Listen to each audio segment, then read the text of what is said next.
Lundi dernier, nous avions terminé avec la pensée de l'équilibre de l'interprétation des événements, de certains symboles, cet équilibre entre ce qui est littéral et ce qui est symbolique. Nous avions commencé justement à étudier deux niveaux. Effectivement, il y a des événements qui nous sont rapportés dans le livre de l'Apocalypse, et quelquefois nous l'appliquons littéralement et quelquefois nous l'appliquons symboliquement. Mais il arrive aussi que nous sommes amenés à appliquer sur un premier niveau, puisque la parole même donne des indices qui nous permettent de pouvoir le faire, à un premier niveau littéral, comme par exemple le tremblement de terre de 1755, le tremblement de terre de Lisbonne, et en même temps, ce tremblement de terre, comme plusieurs d'autres événements dans la Bible, a pu nous permettre de le comprendre, comme par exemple le tremblement de terre lorsque Jésus est mort. Les événements naturels qui entourent la mort de Jésus avaient pour objectif de pouvoir sensibiliser les spectateurs qui étaient là et qui étaient là inertes, nous dit Saint Luc, qui ne savaient pas quoi faire, à comprendre que derrière le tremblement de terre, il y avait un autre tremblement plus grand, un événement spirituel plus intense. Ainsi, par exemple, le tremblement de terre de Lisbonne 1755 nous permet de comprendre que Dieu préparait les esprits à un tremblement de terre idéologique, révolutionnaire.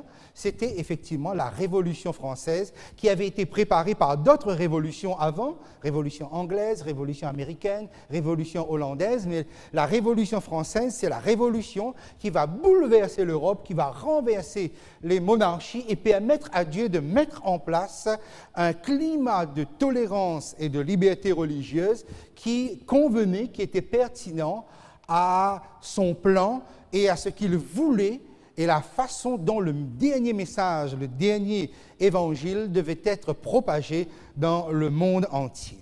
Et alors que nous avons étudié les fléaux, toute cette partie des fléaux, je voudrais justement ce soir continuer. Donc vous êtes sur le guide numéro 26, la page numéro 28, pardon. Revenir un instant sur les fléaux et analyser avec vous un instant, considérer avec vous un instant le quatrième fléau qui touche le soleil. Le quatrième ange versa sa coupe sur le soleil et il lui fut donné de brûler les hommes par le feu. Et les hommes furent brûlés par une grande chaleur, et ils blasphémèrent le nom du Dieu qui a l'autorité sur ces fléaux, et ils ne se repentirent pas pour lui donner gloire. Nous sommes dans le chapitre 16, versets 8-9. Nous avons eu l'occasion de considérer ce fléau ensemble, et dans la compréhension générale, nous avons pu appliquer symboliquement ce fléau, le soleil, centralisant justement l'adoration, les idoles, l'idolâtrie de ce monde, comment Dieu frappe l'idolâtrie au cœur même en frappant le soleil. C'était l'application symbolique. Maintenant, il y a un autre niveau d'application de cela. Il n'est pas exclu, effectivement, que le soleil puisse jouer un rôle dans la souffrance des hommes, dans le bouleversement qu'il y aura à la fin des temps. Lorsque les experts analysent le problème du soleil, et de sa relation par rapport à la Terre, nous pouvons effectivement considérer un certain nombre de manifestations comme étant des signes des temps. Prenons par exemple le trou de la couche d'ozone. Nous pouvons parler du réchauffement climatique, comment la Terre est en train de perdre cette protection et qui fait que la planète se réchauffe de plus en plus. Mais tout cela, ce sont des processus qui sont lents. Donc, ce qui fait que les gens ne s'inquiètent pas énormément, se disant que, avant que véritablement on arrive à un réchauffement plus dense, avant que le trou de la couche d'ozone puisse véritablement s'élargir, ça c'est un processus qui est lent. Et l'homme peut encore rendre cela réversible. Mais il y a un autre phénomène par rapport au soleil que les hommes ne pensent pas forcément, mais qui est beaucoup plus redoutable, avec un danger qui plane véritablement sur notre tête par rapport au soleil. Alors, ici, nous sommes dans un exercice d'essayer de comprendre les signes des temps et comment il pourrait être possible de pouvoir déceler, en utilisant l'intelligence des événements, comme on dit, pour comprendre, puisque ce qui se passe actuellement dans le temps des trompettes, les catastrophes qui arrivent, sont mineures, mais suffisamment avec suffisamment d'ampleur pour nous sensibiliser, comme les événements, les catastrophes, les désastres qui sont arrivés dans toute cette période du XVIIIe, XIXe siècle, pour sensibiliser les gens. Dieu sensibilise la planète en permettant que certains événements arrivent. Prenons par exemple le Soleil. On n'a pas une très bonne vue, mais une très bonne vision de ce que vous avez sur l'écran, mais ça va. Je pense que vous pouvez considérer ce qu'on appelle les éruptions solaires. Les éruptions solaires. Qu'est-ce qu'une éruption solaire? Eh bien, les éruptions solaires, on peut le considérer comme une libération soudaine, violente, d'énergie à partir de la surface du Soleil. Le Soleil, à ce moment-là, rejette, et cela peut arriver jusqu'à notre atmosphère, des particules de matière, d'énergie. C'est une manifestation, c'est un phénomène nucléaire qui peuvent être dangereux. Pourquoi? Parce qu'on parle alors des électrons tueurs. Et il faut savoir que cela arrive, que cela est déjà arrivé. Maintenant, que se passe-t-il en cas de tempête solaire? Vous êtes sur votre feuille, je compte sur vous pour compléter ce qui manque. Une tempête solaire pourrait déclencher un holocauste nucléaire. Quand actuellement on parle d'holocauste nucléaire, on parle de quelque chose qui est sous le contrôle des hommes. Prenons par exemple, on parle d'holocauste nucléaire quand on parle de guerre nucléaire. Vous entendez actuellement par exemple le régime de Pyongyang, de la Corée du Nord, qui effraie les États-Unis, le Japon, la Corée du Sud, parce qu'ils menacent de pouvoir faire quelques essais avec quelques bombes thermonucléaires. Ce serait plus une guerre thermonucléaire et cela fait effrayer, effectivement, il y aurait de quoi. Donc, sans même que les hommes décident de déclencher une guerre nucléaire, il pourrait y avoir une catastrophe nucléaire uniquement par des vagues solaires, uniquement par une tempête solaire. Il suffirait qu'une tempête solaire se déclare.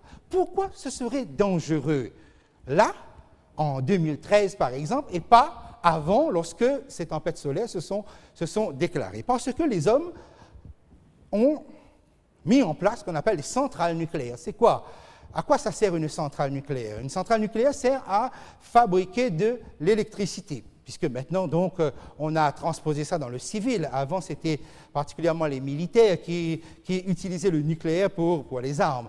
Mais le civil, le monde, la société, utilise maintenant l'énergie nucléaire, et nous avons des centrales nucléaires qui sont des usines pour fabriquer de l'électricité.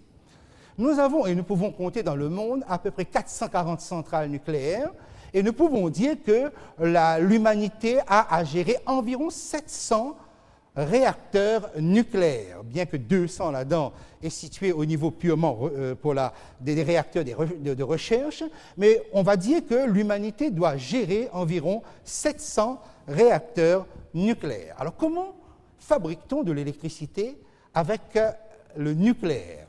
Il faut savoir qu'on fabrique aussi l'électricité avec l'énergie fossile, hein, le gaz, le pétrole, voilà, donc ces choses-là qu'on utilise de moins en moins parce pas de moins en moins, mais on estime que c'est polluant et qu'il faut chercher des moyens beaucoup plus propres. Alors, j'ai mis un petit schéma, ne soyez pas effrayés par cela. Hein. Voilà comment une centrale nucléaire est plus ou moins constituée. On peut aller faire extrêmement simple. Il s'agit simplement de manipuler l'énergie nucléaire. En fait, c'est de manipuler les atomes qui ici se trouvent dans des barres d'uranium. Nous sommes ici avec le réacteur nucléaire et le cœur de ce réacteur. C'est ici qu'on fait ce qu'on appelle le phénomène de la fission.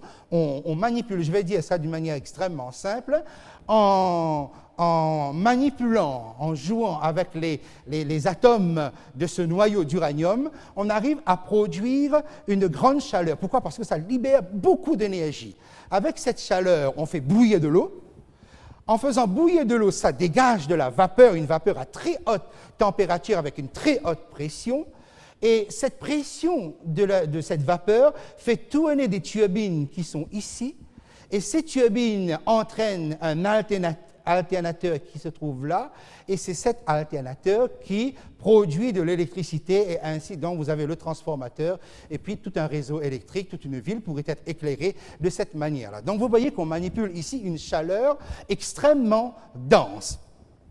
le processus que je viens de décrire ne pose aucun problème parce que les hommes arrivent à contrôler cela. Seulement, la température, la chaleur est tellement extrême qu'il faut trouver un système de refroidissement. Et là, les hommes ont pu effectivement mettre en place un circuit de refroidissement, mais grâce à ce qu'on appelle, ces bobines qui sont là, ces pompes électriques qui permettent de brasser de l'eau pour réchauffer justement, pour refroidir ces barres d'uranium. Parce que quand ces barres atteignent une telle température, si vous ne le refroidissez pas, ils passent de la fission, de ce qu'on appelle la fission, à la fusion. C'est-à-dire la température va monter et on est à peu près au niveau de ce que le Soleil pourrait produire, en exagérant un petit peu. Mais voilà, c'est-à-dire cette chaleur deviendrait incontrôlable si on n'a pas un système d'eau de refroidissement, un circuit qui permet à l'eau ensuite de repartir, de retourner à l'eau et on reprend d'autres. Et ainsi, donc, le système de refroidissement marche. Que se passe-t-il si cela ne se fait pas? Bien, je viens de le décrire, la température monte, on ne contrôle plus l'énergie dégagée par l'uranium et cela devient des déchets radioactifs qu'on ne peut plus faire évacuer par un système de gaz, c'est éjecté directement en tant que déchet.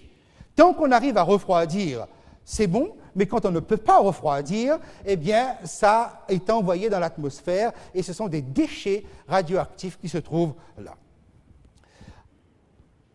Est-ce que c'est un accident qui s'est déjà produit? Ça s'est déjà produit. Le 11 mars 2011, il y a eu un tremblement de terre dans le nord du Japon. Ce tremblement de terre a déclenché un tsunami, donc dans la mer, un tsunami, et ce tsunami a déclenché des vagues extraordinaires atteignant 15 mètres de haut, et la centrale de Fukushima, qui se trouvait là près de la mer parce qu'il faut un système d'eau pour le refroidissement, eh bien, la centrale n'avait de barrage de protection que pour 5 mètres de hauteur environ. Vous voyez, 15 mètres, ce que cela a donné. Eh bien, ces vagues d'eau ont déclenché une panne électrique et ces vagues d'eau, l'eau a aussi noyé les générateurs. Autrement dit, la centrale s'est retrouvée avec l'impossibilité d'actionner les pompes électriques pour pouvoir faire fonctionner l'eau de refroidissement. Et résultat, puisqu'il n'y a pas de système de refroidissement, puisque le système de refroidissement ne fonctionne plus, parce que généralement ces générateurs sont censés se déclencher, effectivement ça s'est déclenché, mais l'eau les a aussi noyés. Résultat, le feu a pris dans ces réacteurs, ça a fondu, et maintenant il se retrouve avec des déchets radioactifs. Et ce n'est pas accident maintenant que ces déchets s'échappent soit dans le sol, soit dans l'atmosphère, et il faudrait véritablement faire une longue étude qui les dépasse actuellement pour qu'ils arrivent à saisir l'ampleur du dégât. Il faudra donc encore quelques années pour qu'ils voient où est-ce qu'ils en sont exactement. C'est-à-dire donc, c'est bien, ici, c'est une vague marine, donc suite à un tsunami, qui a déclencher une catastrophe nucléaire, simplement parce qu'on a noyé des générateurs qui n'ont pas pu faire fonctionner les pompes électriques pour faire marcher le système de refroidissement. Ça a chauffé, et jusqu'à présent, ce sont des dégâts. Il faut savoir qu'actuellement, cette catastrophe nucléaire a déjà envoyé 168 fois plus de radioactivité que la bombe de Hiroshima. Vous pouvez imaginer. Alors, je reviens à ce que je disais tout à l'heure. Il existe des vagues géantes solaires, des tempêtes solaires, et que se passerait-il si au lieu d'une vague, d'un tsunami, vague d'eau, ce serait une vague solaire qui éclaterait, qui se déclencherait?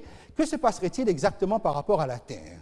Eh bien, ces vagues solaires auraient des effets de surcharge de courants géomagnétiques, sont des impulsions électromagnétiques très puissantes et qui affecteraient le fonctionnement même de ces centrales nucléaires. Autrement dit, donc, quel est le risque qui est là?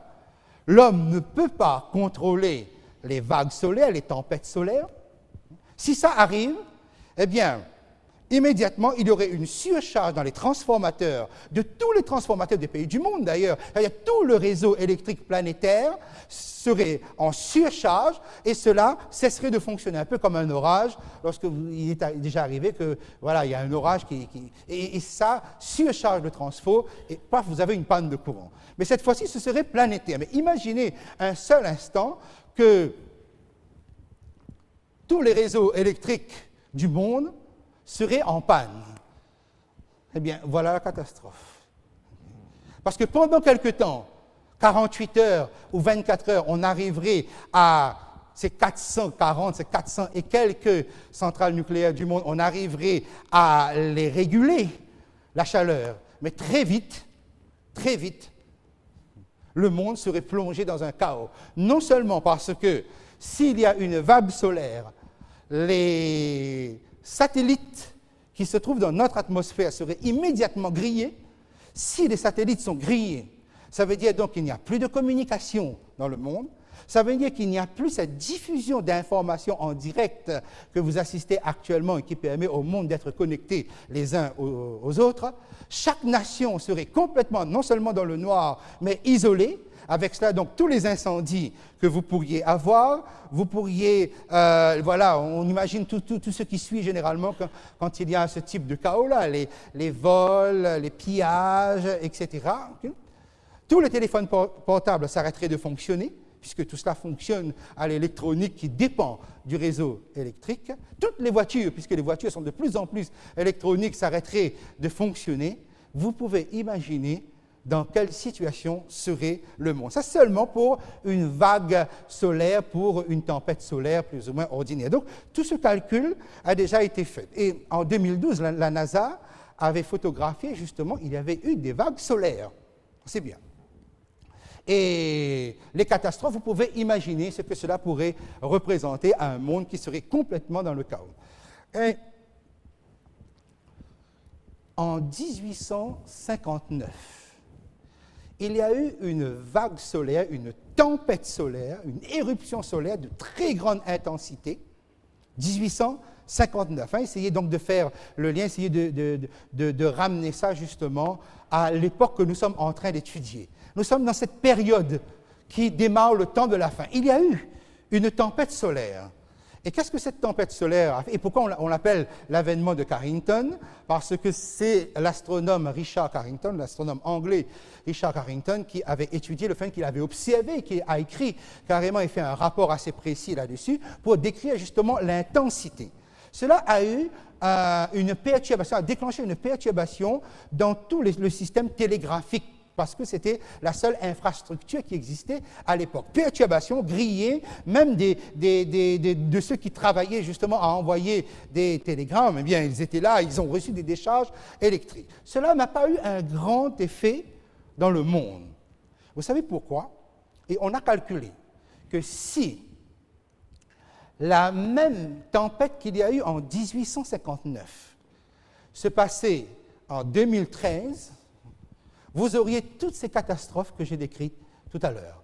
Autrement dit, et le National Geographic, dans un article, a fait ressortir que si jamais, à l'heure actuelle, il se produisait une éruption solaire à la manière de 1859, ce serait la fin de l'humanité. Pourquoi? Parce qu'avec le système nucléaire que nous avons actuellement, nous arriverions à une situation où il y aurait une vague de radioactivité qui engloberait l'ensemble de la planète et il ne serait plus possible de vivre. Si jamais, ça c'est même pas à notre portée, mais si jamais ça arrive, parce que l'homme a construit des centrales nucléaires, ce serait fini, ce serait la fin de l'humanité.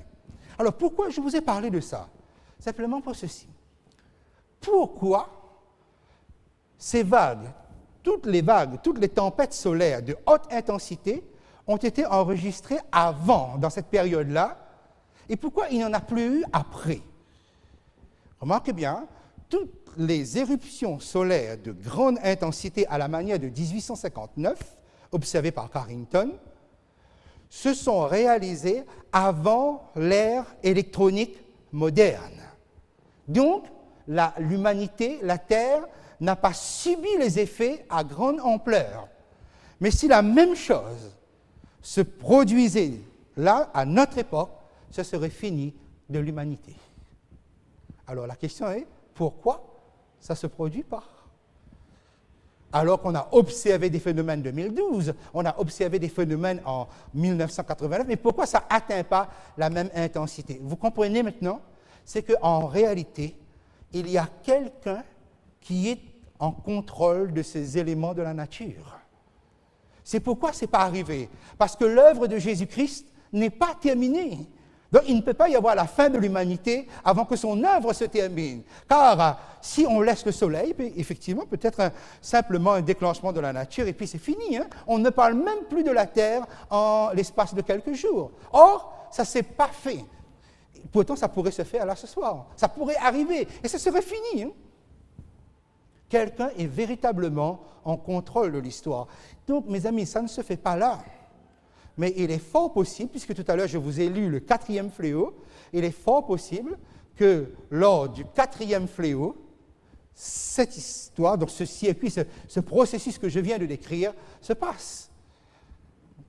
Puisqu'on parle de ce soleil qui brûlerait les hommes, et c'est bien le cas. Et ce serait bien le cas si une vague solaire se présenterait. Et permettez-moi, pour ce petit exercice que nous faisons ensemble, puisque nous sommes en train d'essayer de comprendre, il faut que lorsque nous disons « tiens, c'est un signe des temps », nous arrivions à comprendre pourquoi nous le disons. Nous pensons ceci, c'est que la catastrophe de Fukushima est un avertissement qui s'inscrit bien dans la lignée des trompettes. C'est-à-dire, Dieu avertit le monde que une catastrophe bien plus terrible, un désastre bien plus terrible que la centrale nucléaire de Fukushima va se produire. Puisque c'est ça qui s'est passé donc, à l'époque du XVIIIe et du XIXe siècle. Il s'agit pour le monde d'être sensibilisé. Mais c'est extraordinaire. Prenons par exemple les États-Unis. Malgré la catastrophe de la centrale nucléaire de Fukushima, ils n'ont rien fait pour se préparer mieux en cas d'une panne d'électricité, c'est-à-dire qu'il n'y aurait plus de ce circuit de refroidissement que j'ai parlé tout à l'heure. Rien, strictement rien n'a été fait. Les grandes nations ne bougent pratiquement pas alors qu'ils ont l'expérience de Fukushima qui indique que seulement avec une centrale nucléaire, on a autant de dégâts. Mais qu'est-ce que ça donnerait si 100 centrales nucléaires se retrouvaient dans cette situation, dans ce type d'accident nucléaire? Vous voyez? Maintenant, je vais vous dire une chose. Le monde le sait, mais on ne le dit pas. Pourquoi? Parce qu'il ne faut pas vous alarmer. Il ne faut pas faire peur aux gens. Il faut vous rassurer. Les discours politiques, c'est cela. Même si vous écoutez les politiciens japonais, ils ont un discours qui rassure pour dire « Non, nous sommes au contrôle de tout, ne vous inquiétez pas ». Effectivement, donc, on a l'impression qu'ils contrôlent tout, qu'ils gèrent tout.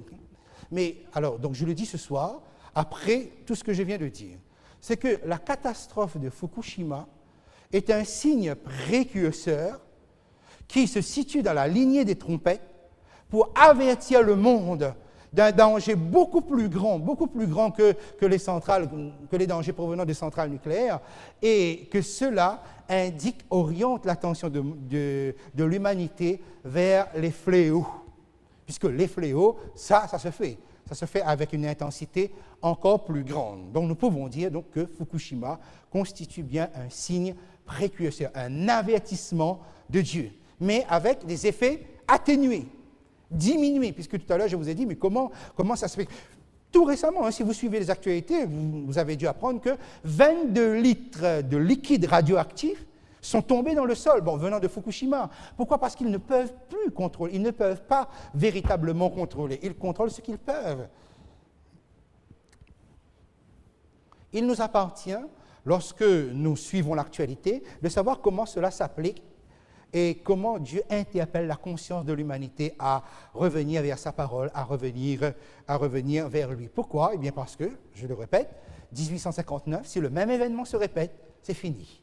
Alors pourquoi ça ne s'est pas répété? Qui est en contrôle de tout? Qui empêche la destruction planétaire? Ça, c'est ce genre d'étude, l'étude du livre de l'Apocalypse, nous permet aussi de comprendre cela. Okay? Voilà. Alors nous allons aller maintenant sur la page numéro 29, c'est-à-dire le guide numéro 29, pour entrer dans le chapitre 17 du livre de l'Apocalypse. Chapitre 17, donc votre guide numéro 29, c'est le chapitre 17 de l'Apocalypse. Dans le chapitre 17 du livre de l'Apocalypse, Dieu va introduire le dernier mouvement adversaire qui s'oppose à lui et à son œuvre. Seulement, quand on va le présenter, ce mouvement, on ne va pas le présenter, je dis le mouvement, on ne va pas le présenter dans ses actions, mais plutôt lorsque ses actions sont finies et que ce dernier mouvement d'opposition à Dieu dans l'humanité, lorsque ce mouvement se trouve être jugé. Ce mouvement que les chapitres 17, 18, 19 appellent la grande prostituée, Babylone la grande ville, la femme, la ville puissante, avec des termes, va constituer, au vu du moment où elle apparaît dans l'histoire de l'humanité, Dieu va en faire une représentation, la représentante de tous les systèmes qui, au cours des siècles, se sont opposés à lui, et particulièrement depuis Babylone, la Babylone antique. Tous ces systèmes, tous les agents que le diable a utilisés pour contrer l'œuvre de Dieu, pour contrer l'influence de Dieu, pour contrer le peuple de Dieu, va à la fin, avant que Jésus ne revienne, être représenté par cette puissance dont nous avons l'iconographie ici. Sur votre feuille, j'ai mis ici les 4 systèmes de représentation qui seront face à Jésus lorsque Jésus reviendra. Je viens de vous donner une de ces représentations, c'est-à-dire un système alors qui représente quelque chose. Nous venons de dire donc que Babylone la grande prostituée, représente, lorsque Jésus reviendra, tous les systèmes qui se sont opposés à Dieu au cours de l'humanité, au cours des siècles. Mais il y a 4 systèmes de représentation, comme vous l'avez sur votre feuille. Les 144 000, les 1600 stades, Babylone la grande, la bête et le faux prophète. Ce sont des systèmes de représentation. Les 144 000 représentent la totalité des rachetés. La totalité des rachetés depuis Adam jusqu'au retour de Jésus ne se trouve pas debout quand Jésus revient, parce que certains sont passés par la mort. Mais ils sont représentés par des vivants qui sont debout. On les appelle les 144 000. Les 1600 stades représentent la totalité des réprouvés depuis Adam jusqu'au retour de Jésus. La totalité des réprouvés, cette totalité n'est pas présente debout puisque certains sont morts, mais ils sont représentés. Babylone la grande, que nous venons de mentionner et que nous allons commencer à étudier dans le chapitre 17, représente, ce que je viens de dire, la totalité des systèmes qui se sont opposés à Dieu depuis particulièrement 6e siècle avant Jésus-Christ, Babylone de l'Antique. Mais il faut remonter à bien plus loin, l'Égypte, etc. Tous ces systèmes sont morts, tous ces systèmes n'existent plus. Mais Dieu a besoin d'une représentation de ces systèmes. Jusqu'à présent, nous avons des individus. Maintenant, ce sont des systèmes qui sont représentés et que Jésus va détruire par l'éclat de son avènement. La bête et le faux prophète ont un sort à part, un sort un peu spécial, puisqu'ils sont jetés dans les temps de feu et du soufre. Ils représentent la totalité, ils vont représenter la totalité des forces du mal, le diable et ses anges. C'est-à-dire, lorsque Jésus revient, le diable et ses anges ne sont pas éliminés, ils ne sont pas détruits, puisqu'ils sont détruits après les 1000 ans. Mais pour eux, pour ces forces qui agissent sur l'humanité, au retour de Jésus, il y a une représentation de ces forces. D'ailleurs, au chapitre 21, vous verrez que la bête et le faux prophète partagent le même sort final que le diable, puisque le diable est jeté dans l'étang de feu et de soufre, là où se trouvent la bête et le faux prophète.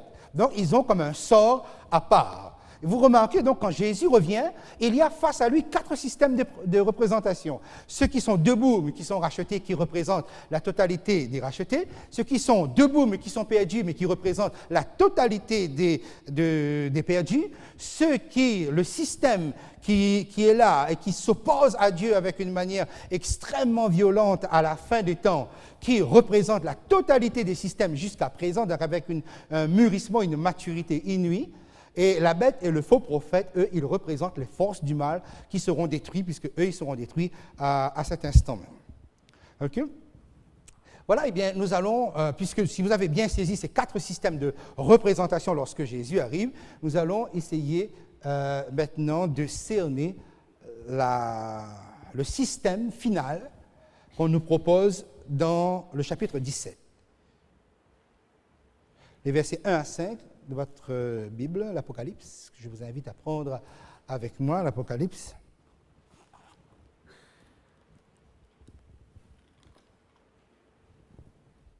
Chapitre 17, le verset 1 à 5.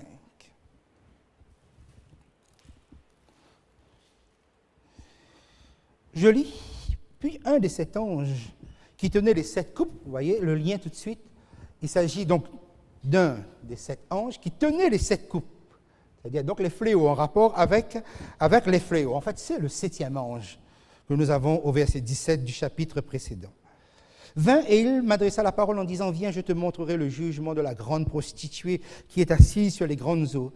C'est avec elle que les rois de la terre se sont livrés à l'impudicité, et c'est du vin de son impudicité que les habitants de la terre se sont enivrés. Il me transporta en esprit dans un désert, et j'ai vu une femme assise sur une bête écarlate pleine de noms de blasphème, ayant 7 têtes et 10 cornes. Cette femme était vêtue de pourpre et d'écarlate et parée d'or, de pierres précieuses et de perles. Elle tenait dans sa main une coupe d'or remplie d'abominations et des impuretés de sa prostitution. Sur son front est écrit un nom, un mystère, Babylone la grande, la mère des impudiques et des abominations de la terre. Dans ces textes du chapitre 17 à 19, vous avez des termes équivalents pour qualifier ce dernier système opposé, ce dernier adversaire terrestre, cette forme de système. Il y a des termes différents. La grande ville, la grande prostituée, la femme, Babylone la grande, la ville puissante. Lorsque nous avons considéré le 7e fléau, on avait vu que la grande prostituée ou Babylone la grande était appelée la grande ville pour cela. Okay? Donc ce sont des termes qui sont équivalents. Alors ce qui nous intéresse particulièrement ici, lorsque nous avons à essayer donc d'identifier, à entrer dans l'identification des symboles que nous avons ici, c'est de reconsidérer un moment, puisqu'on dit « viens », l'ange dit à Jean, donc à vous, au lecteur, « viens, je te montrerai le jugement de la grande prostituée qui est assise sur les eaux ». En fait, nous allons très vite comprendre que les chapitres 17 et 18 constituent un développement du message du 2e ange du livre de l'Apocalypse, le chapitre 14, qu'on a eu l'occasion de voir il y a quelque temps. Donc prenez avec moi le chapitre 14 un moment et reconsidérez un instant le 2e message. Verset 8, chapitre 14, verset 8, puisque les versets 6 à 7, vous avez le premier message, le verset 8, et un second ange suivit, disant, elle est tombée qui ? Babylone la grande, qui a abreuvé toutes les nations du vin de la fureur de son impudicité. Nous avons ici une anticipation de cette chute, parce que la proclamation de cette chute se trouve dans le message des 144 000. C'est très intéressant de voir que lorsque vous regardez le message du 2e ange, vous voyez que c'est en rapport avec Babylone la grande, ou la grande prostituée, la grande ville, la ville puissante, etc. Regardons le 3e message. Et un 3e ange les suit, verset 9, en disant d'une voix forte, « Si quelqu'un adore, qui ? La bête et son image, et reçoit une marque sur son front et sur sa main. » Verset 11, par exemple, hein, « Et la fumée de leur tourment monte au siècle des siècles, et ils n'ont ni repos, ils n'ont de repos, ni jour, ni nuit, ceux qui adorent la bête et son image. » Il est question de qui ici ? Il est question de la bête. Cette femme est assise sur une bête écarlate, et si il y a une étroite association entre la femme et la bête, mais il y a cependant une distinction qui se trouve dans le message des 3 anges. Donc portez bien attention à cela. Le message du 2e ange sera amplifié par les chapitres 17 et 18, puisque dans le message, on n'en parle pas beaucoup, c'est juste un verset. Mais le 3e message nous parle plutôt de la bête. Nous allons essayer donc de les identifier, si vous voulez bien, parce qu'on a opéré ici une certaine distinction. Et la distinction va se voir surtout dans le sort final. Prenons par exemple, concernant la grande prostituée, au chapitre 17 et le verset 16. Le sort final, c'est-à-dire le moment de la destruction. Verset 16. Les 10 cornes que tu as vues et la bête haïront la prostituée, la dépouilleront et la mettront à nu, mangeront ses chairs et la consumeront par le feu. Voyez à quel moment la grande prostituée est détruite, ou Babylone la grande est détruite, par la bête elle-même. Regardons le sort final, c'est-à-dire donc, ils ne sont pas détruits en même temps, ce qui indique bien qu'il y a une distinction à opérer malgré l'étroite association entre la cavalière et la monture, bien sûr. Chapitre 19 et le verset 20, que j'ai dit tout à l'heure, chapitre 19 et le verset 20. Et la bête fut prise, et avec elle le faux prophète qui avait fait devant elle les prodiges par lesquels il avait séduit ceux qui avaient pris la marque de la bête et adoré son image. Ils furent tous les deux jetés vivants dans l'étang ardent de feu et de soufre. Vous voyez, ils ne sont pas détruits en même temps, ce qui indique donc une distinction à faire entre ces deux qui se trouvent là associés, mais qui se distinguent ici. Essayons de comprendre cela. Identification de la bête. Au chapitre 17, verset 3, nous l'avions lu à l'instant, nous avait donné quelques indications. On peut regarder ces indications qui se trouvent, revoir, de toute façon je les ai mis ici. Il me transporta en esprit dans un désert, et je vis une femme assise sur une bête écarlate, pleine de noms de blasphème, ayant 7 têtes et 10 cornes. Et lorsqu'on va vers le verset 8, un petit peu plus bas, on nous dit, la bête que tu as vue, l'ange nous donne l'explication, était, et elle n'est plus. Elle doit monter de l'abîme et aller à la perdition. Et les habitants de la terre s'étonneront en voyant la bête, parce qu'elle était et qu'elle n'est plus et qu'elle reparaîtra. Alors là, nous avons des indices quand même suffisamment clairs pour chercher dans l'histoire, mais qui est cette bête qui était, qui n'est plus et qui reparaîtra? Eh bien, on a eu tout le loisir de l'étudier effectivement dans le chapitre 13 du livre de l'Apocalypse, et on a pu l'identifier, chapitre 13, versets 1 à 10, il s'agissait de la papauté au temps du Moyen-Âge, de la papauté médiévale.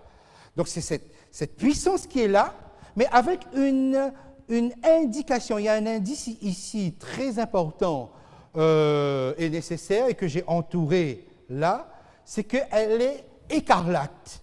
Autrement dit, cette bête n'avait pas cette description dans le chapitre 13, mais maintenant elle est rouge. Elle est rouge de la couleur de qui?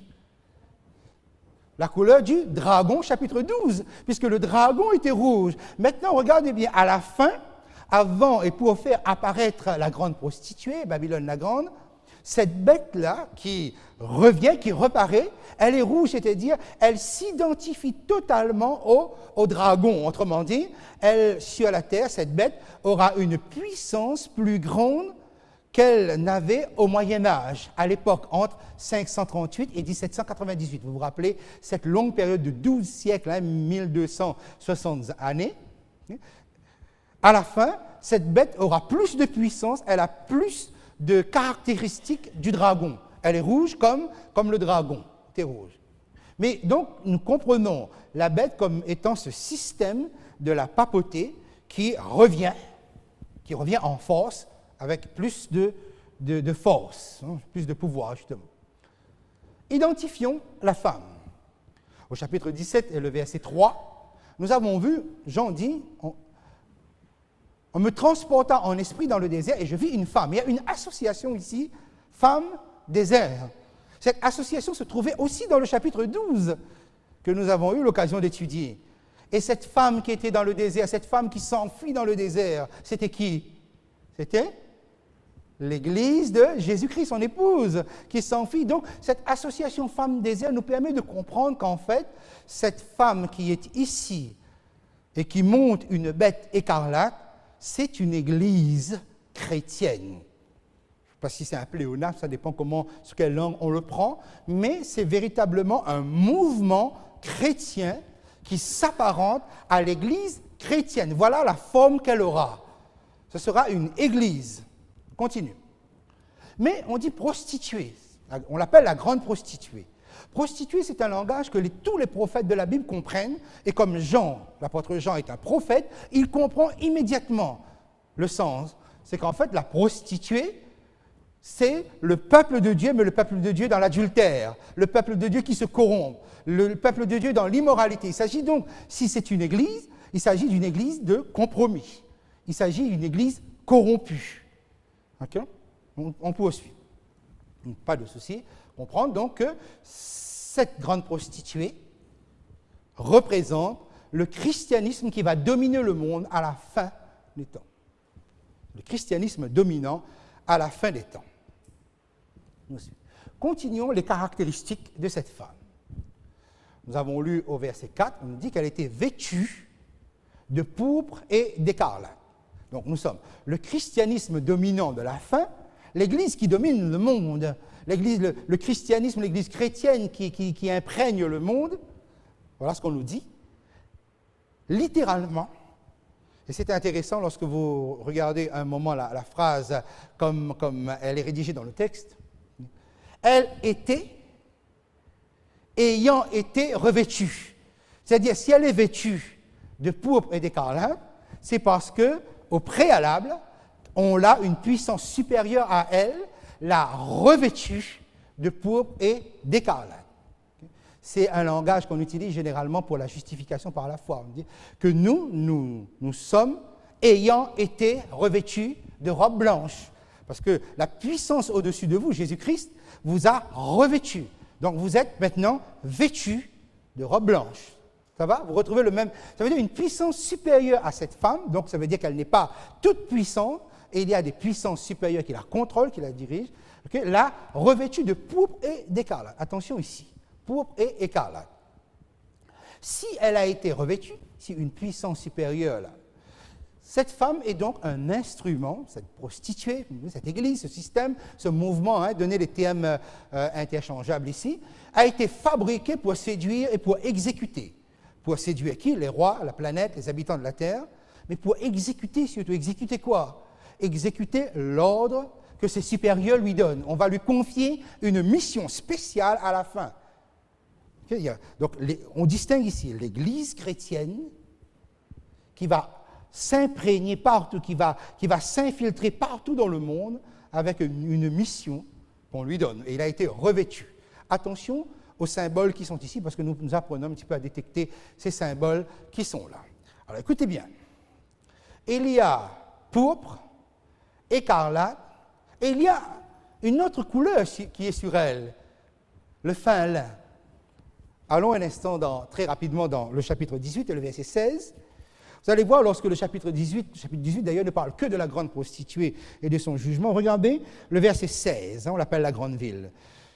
Et ils diront, malheur, malheur, la grande ville qui était vêtue de fin lin, de pourpre et d'écarlate, et parée d'or, de pierres précieuses et de perles, en une seule heure, tant de richesses ont été détruites. Vous voyez qu'elle était, pareil, ayant été revêtue de fin lin. Mais attention, ces trois couleurs, ce sont les trois couleurs que vous rencontrez dans le sanctuaire, dans le système du sanctuaire.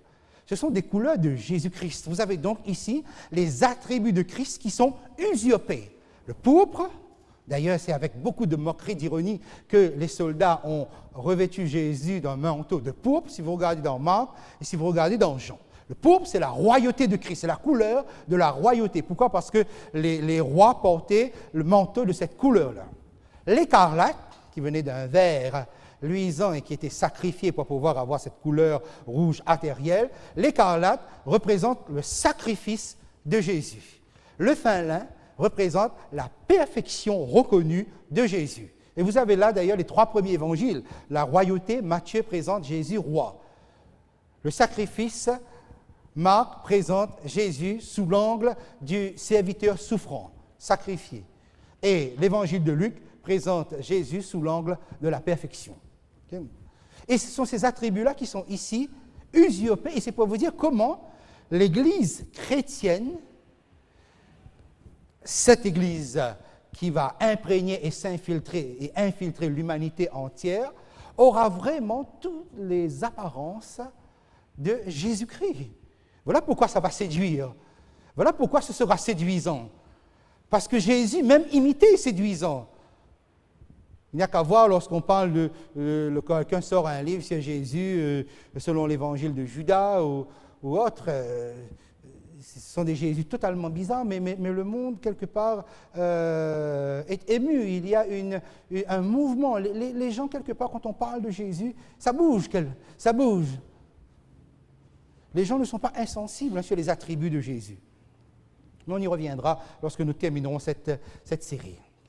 Voici donc comment elle séduit l'humanité avec les attributs de Jésus-Christ.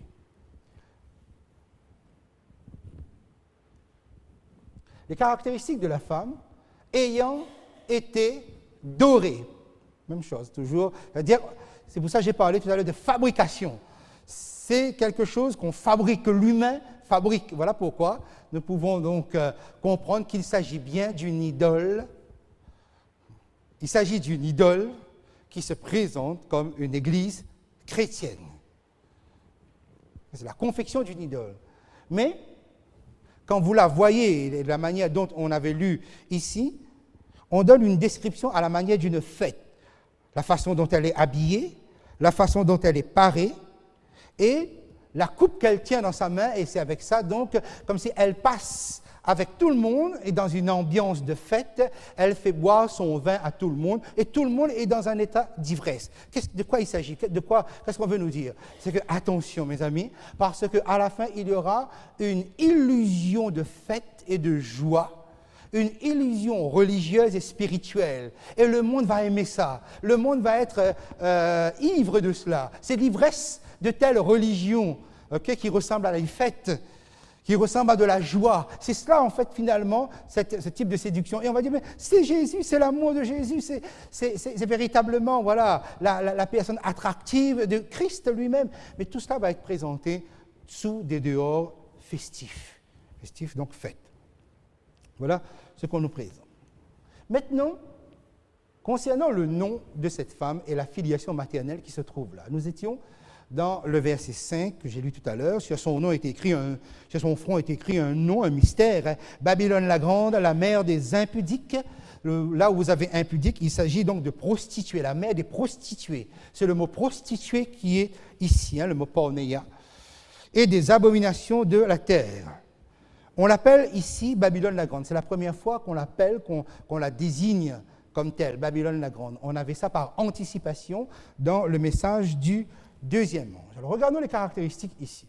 Babylone la grande se trouve dans l'Ancien Testament avec Nebuchadnezzar. Le moment où Dieu fait comprendre à Nebuchadnezzar qu'il est un arbre verdoyant et que toute l'humanité vient se nourrir à son arbre. Donc, toute l'humanité dépend de lui, justement, pour être nourrie. Et Nebuchadnezzar, n'est-ce pas moi, ou n'est-ce pas ici Babylone la grande que j'ai bâti, que j'ai construit? Finalement, il s'élève, c'est l'orgueil, c'est l'arrogance, et il y a là le prophète Daniel qui lui dit non. Okay? C'est une gloire qu'il faut donner à Dieu, pas à toi-même. Et voilà comment le nom Babylone la grande est apparu. C'est-à-dire, dès lors que l'homme va s'enorgueillir d'être en position de force et de penser que l'humanité dépend de lui pour sa subsistance religieuse et spirituelle. Parce que c'est de là qu'il s'agit, c'est ça qu'il s'agit à la fin. C'est que finalement, cette prostituée va placer l'humanité sous sa dépendance spirituelle et religieuse. Pour être nourrie, pour avoir de la subsistance, il faudra prendre ça d'elle. Et elle sera arrogante, effectivement, dans le chapitre 18. On la voit là, assise en reine, dire « jamais rien de grave va m'arriver, tout va bien se passer ». Voilà, c'est ce discours toujours rassurant. Alors pensez ceci. Donc le nom Babylone la grande vient de cela, de l'orgueil qu'aura cette structure de pouvoir dire « je tiens l'humanité dans ma main sur le plan religieux et sur le plan spirituel. Et ce sera une réalité, hein. En dehors des rachetés de Dieu, ce sera une réalité. Attention, ça ne s'arrête pas là. On l'appelle la mère. La mère décrit un lien de filiation et de dépendance. Mais quand vous dites la mère à cette époque, c'est le respect et c'est la reconnaissance de l'autorité. Mais la mère des prostituées. Et c'est là que nous comprenons qu'en dehors de la grande prostituée, il existe d'autres prostituées. D'autres, donc, mouvements religieux, chrétiens ou non chrétiens, que j'ai fait mettre sur votre feuille, mais qui va se référer à la religion mère, qui va donc revendiquer un lien de filiation avec cette grande prostituée, devenant à leur tour donc des prostituées. Autrement dit, qu'est-ce que cela donne? Ça donne donc une association de tous les systèmes religieux par filiation. Autrement dit, il y aura une église chrétienne mère, avec toutes ces abominations, sa coupe de vin qui enivre, et puis d'autres mouvements religieux qui vont se rattacher, et tout cela va créer un seul mouvement religieux. Et on va revendiquer cette filiation-là. C'est là que nous avons ici. Ce sera terrible, hein, vous savez, lorsque les forces se regroupent, c'est toujours un danger pour les enfants de Dieu. Toujours. Voilà pourquoi Dieu maintient cette division. D'ailleurs, quand il intervient après, c'est pour diviser. Quel est l'objectif, quelle est l'action de cette femme? Verset 6. Et j'ai vu cette femme ivre du sang des saints et du sang des témoins de Jésus. Autrement dit, donc, nous voyons bien là, elle a une action contre. Elle n'a pas simplement une action pour l'humanité, nourrir l'humanité religieusement, spirituellement, mais elle se définit aussi contre les enfants de Dieu, contre les fidèles, contre les 144 000, etc. Et ce sera véritablement une répression sanglante lorsque vous la voyez ivre. Ivre, ça veut dire quoi? Ça veut dire qu'elle est devenue alcoolique, elle est devenue dépendante, elle a besoin, elle a soif du sang des saints, elle a soif du sang des fidèles. Vous voyez comment, finalement, les choses se mettent en place. Et nous comprenons donc que Babylone la Grande émerge avant la fin du temps de grâce, de par cette persécution que nous voyons ici. Donc, elle émerge avant. Donc, c'est véritablement un danger qui va se présenter avant que Jésus ne quitte le lieu très saint du sanctuaire céleste. Donc, nous pouvons résumer la chose ici, les deux niveaux d'un même système, puisqu'on ne peut pas vraiment dissocier, comme je vous ai dit tout à l'heure, la bête et la cavalière qui est dessus. Cette bête, donc, c'est l'ancienne papauté romaine qui revient, mais en force, différente. Et c'est cette bête-là qui devient à son tour la source de puissance, puisque la femme va puiser sa puissance, son pouvoir, son autorité de cette bête, la prostituée. Donc, support principal d'un nouveau système chrétien. Le système chrétien, je l'ai décrit tout à l'heure, il n'y a pas seulement la religion mère, mais il y a tous les autres mouvements qui vont s'affilier et soutenus par cette puissance-là, mais ça ne ressemblera plus à ce qu'elle a été avant. Et cela ne ressemblera pas non plus à ce qu'elle est maintenant. C'est-à-dire, nous sommes en train de parler des choses qui sont devant nous, en fait, qui ne ressemblent pas à ce que nous sommes en train de vivre. Pourquoi? Rappelez-vous ce que nous avons dit depuis le 19e siècle. Dieu a imposé la tolérance et la liberté religieuse dans le monde. Donc tout le monde, politique y compris, comme les religieux, ils sont obligés de se comporter par rapport à cela. Donc il n'y a pas de danger véritablement.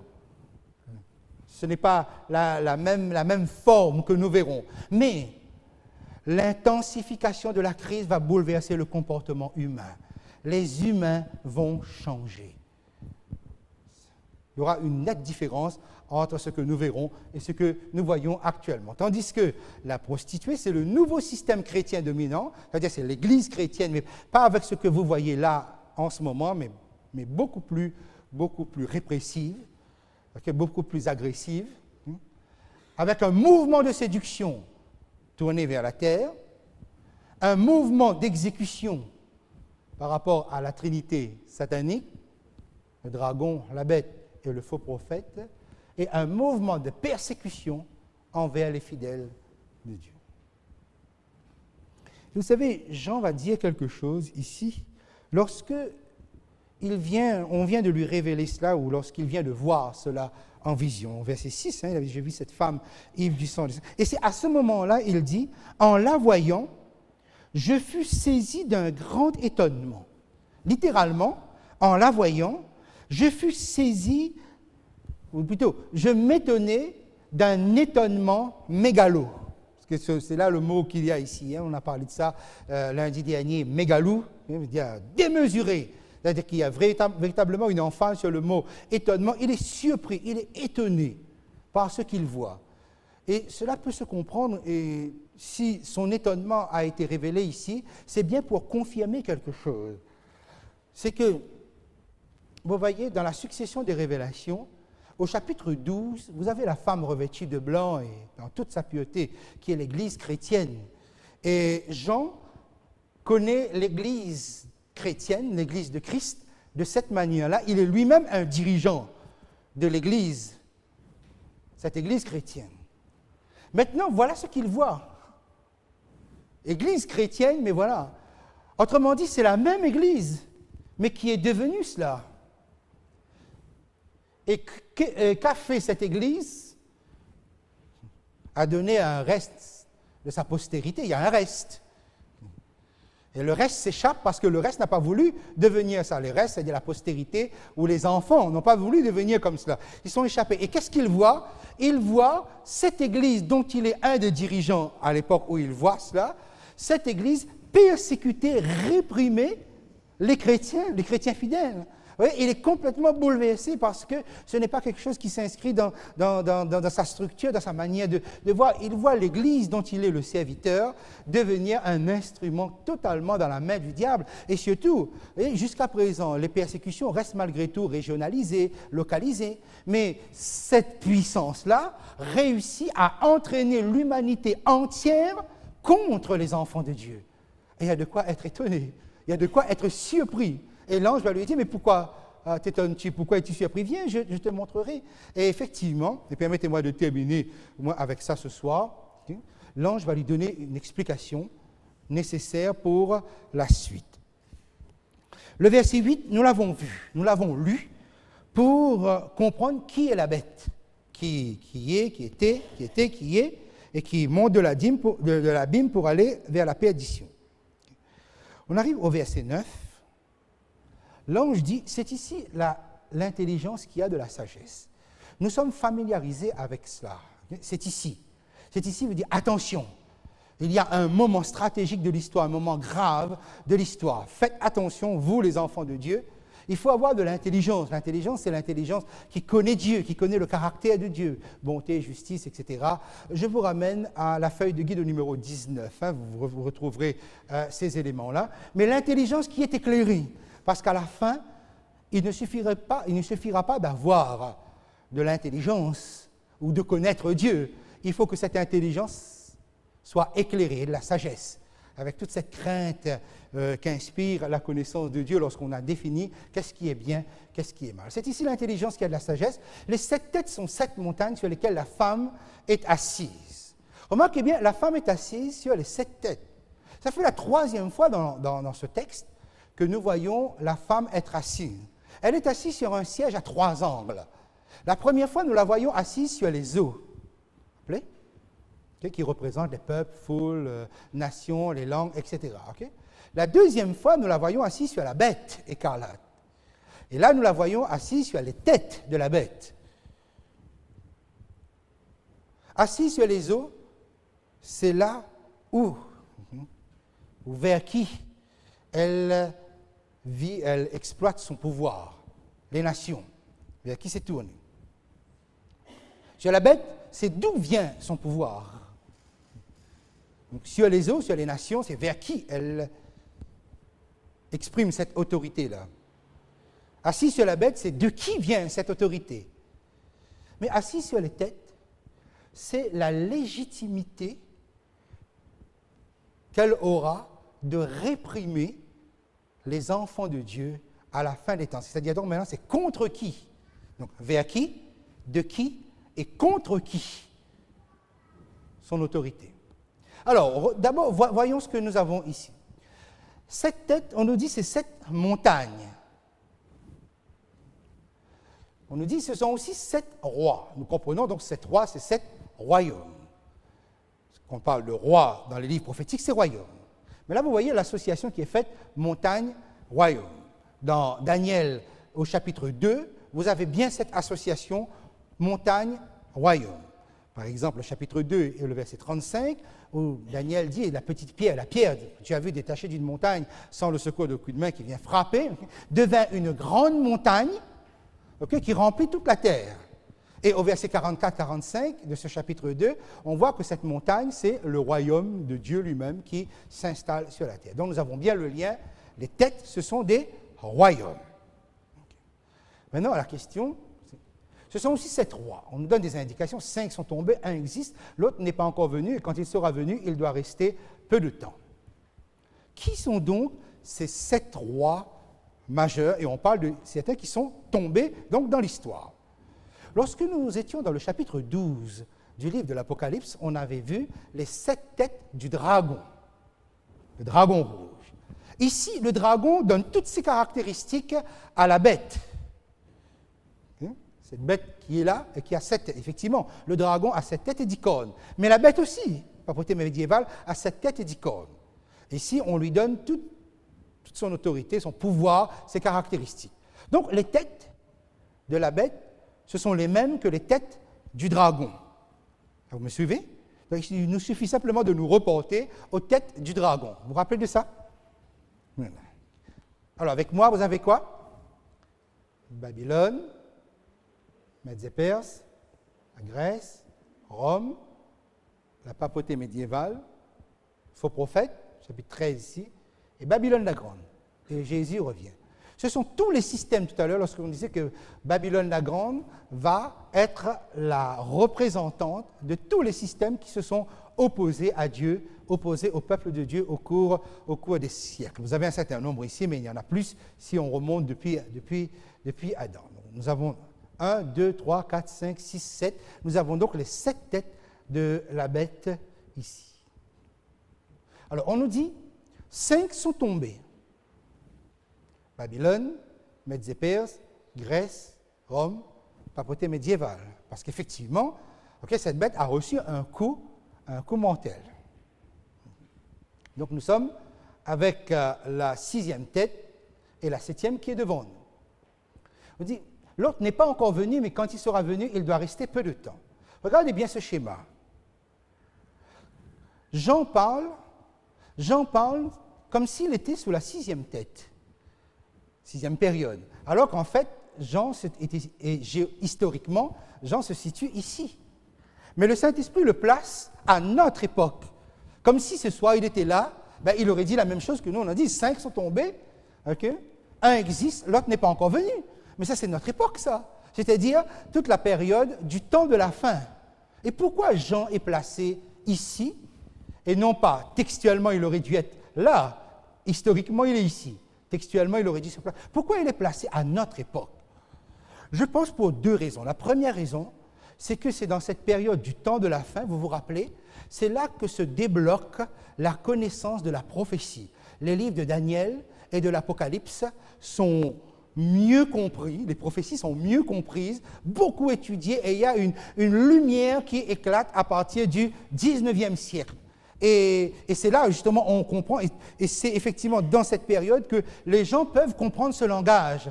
5 sont tombés, 1 existe, puisque tous se trouvent sous la coupe. Nous sommes dans la période du faux prophète. Vous vous rappelez tout ce qu'on avait dit par rapport aux États-Unis et tout le mouvement chrétien qui émane de là. Nous sommes là, et Jean est situé ici. Et la deuxième raison, je pense, si on a placé Jean ici, c'est à cause de l'extrême difficulté du temps qui précède le scellement, ou qui se situe dans le scellement, avant que la fin n'arrive. Jean souffrait assez pour pouvoir nous transmettre dans la douleur de l'obéissance, de la fidélité et de la foi, ce que c'est que tenir dans une époque aussi extrême. Mais voilà, Jean est placé ici, ça va? 5 sont tombés, 1 existe, et l'autre n'est pas encore venu. Cet autre, c'est ce que nous avons vu identifié dans le chapitre 17. Mais le texte poursuit. Et la bête qui était, qui n'est plus, verset 11, est elle-même un 8e roi, et elle est du nombre des 7, et elle va à la perdition. Vous remarquez qu'on parle de la bête qui était, qui n'est plus, qui est un 8e roi du nombre des 7, et elle va à la perdition. Reprenons notre schéma. J'ai fait pour vous un seul schéma pour ne pas trop compliquer votre feuille. Les 5 qui sont tombés sont ici. On nous dit, vous avez le 7e là. Il y a un 8e roi. La bête qui est là, mentionnée ici, est un 8e roi. Mais cette bête, nous l'avons étudiée, soutient la grande prostituée. Elle-même, la bête, à un moment donné, elle détruit son propre système. Elle détruit la grande prostituée. Elle subsiste. Elle devient un 8e roi. Elle est elle-même un 8e roi. Effectivement, lorsque Jésus revient, la bête et le faux prophète subsiste, le faux prophète, les deux sont jetés dans les temps de feu et le souffrent comme on a lu. Et elle est du nombre des 7. Effectivement, c'est dans la logique des choses, puisque cette bête, historiquement, elle est identifiée, elle est du nombre de 7. OK? Vous avez bien suivi? C'est comme si, voilà, la bête qui est là revient en force là, avec des caractéristiques plus intenses du dragon, mais cette bête subsiste. Pour une raison, Dieu l'a fait subsister. C'est parce qu'il faut qu'elle représente les forces du mal avec le faux prophète. Voilà pourquoi la grande prostituée est détruite avant lui, mais qu'elle, elle persiste jusqu'ici. Mais il n'y a pas 8, puisque c'est un même système d'ailleurs. Lorsque la grande prostituée est détruite, la bête n'a plus d'action, si ce n'est qu'elle est là avec le faux prophète pour être détruite. D'ailleurs, le mot 8 dans la Bible, c'est plus un complément du mot 7. Dans la tradition, okay, le 8 exprime que quelque chose s'est clôturé. Le 7 exprime ce qui est clôturé. Le 8 exprime que quelque chose est terminé. Voilà pourquoi, par exemple, que dans l'Église catholique, on appelle le premier jour de la semaine jour 8e. Pourquoi? Parce que le dimanche est considéré comme un jour numéro 8 qui indique que le 7e est passé. Si vous regardez par exemple dans Lévitique 23, verset 36, vous verrez que la fête des tabernacles est à peu près dans le même système. Il y avait 7 jours en l'honneur de l'Éternel, et le 8e était aussi un sabbat, devait être un sabbat, qui indiquait que les 7 jours étaient passés. Donc lorsque nous sommes ici, ça veut dire que Dieu en a bien fini avec tous les systèmes. Dieu en a fini. Tout ce qui reste à faire, c'est un système, tout ce qui reste devant lui, c'est des représentations, et il va en finir avec les représentations. Et mes amis, peut-être que c'est là que nous voyons, ces choses nous sont décrites, non pas uniquement pour satisfaire une curiosité de symbole, une curiosité à satisfaire au niveau des détails ou des informations. Pourquoi avoir ajouté le chapitre 17-18 alors qu'on avait fini le septième fléau? Simplement ceci. C'est que ces détails, ces informations sont données pour nous habituer à l'œuvre de jugement quand c'est Dieu qui est aux commandes. Pourquoi? Parce que votre cheminement ne s'arrête pas au retour de Jésus. Quand Jésus revient, il y a encore un ministère que vous aurez à accomplir. Et c'est un ministère du jugement. Ce n'est plus Dieu qui va juger, c'est vous qui allez juger. Comment pouvez-vous juger si vous n'avez pas suffisamment d'éléments d'information, mais pas seulement cela, mais si vous n'avez pas la mentalité de comprendre, mais qu'est-ce qui s'est passé véritablement? Ce qui s'est passé véritablement, c'est que Dieu avait été jeté dehors par l'homme et par son péché, et que l'humanité n'a pas reconnu, ne reconnaît pas sa légitimité. C'est une histoire du monde qui se construit sans Dieu, sans référence, sans paramètre à Dieu. Donc ça veut dire que l'acceptation du Créateur ne se fait pas de manière naturelle. Le diable lui-même avait contesté la légitimité de Dieu. L'homme sur la terre a contesté la légitimité de Dieu. Tout au long de l'histoire, on ne cesse de contester la légitimité de Dieu. Et voilà, maintenant, c'est Dieu qui intervient et qui fait aboutir, qui termine l'histoire du monde. Une histoire qui s'est faite sans lui se termine sous son impulsion. Il va falloir justifier ça devant l'humanité. Avec quelle légitimité Dieu vient et entre comme ça dans une histoire où les acteurs de cette histoire l'avaient expulsé. Vous voyez, c'est le jugement qui remet ça en... Parce qu'on peut dire, mais Dieu, si tu dis, on va te suivre, on va t'obéir. Non, ça ne suffit pas. Vous n'avez pas remarqué dans le chapitre 17, l'ange dit, viens, je te montrerai. Après, il dit, pourquoi tu t'étonnes? Viens, je te dirai. Parce qu'il faut nous dire, parce qu'il faut nous montrer, parce qu'il faut nous expliquer. Et ces chapitres ont été ajoutés pourquoi?